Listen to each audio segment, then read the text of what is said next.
Hello दोस्तों, कैसे हैं आप लोग। आशा करता हूँ अच्छे होंगे। दोस्तों देखिए, ये लगमा गांव में मेला लगा हुआ था, हम वहीं आए हुए हैं। देखिए दोस्तों, महायज्ञ हुआ था इसी जगह पे।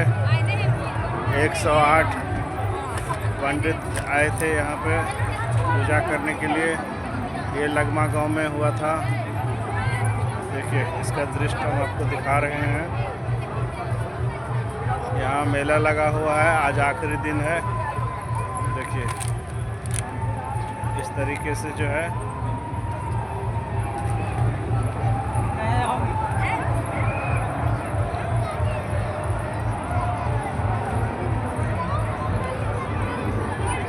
हमारा वीडियो देखने के लिए धन्यवाद।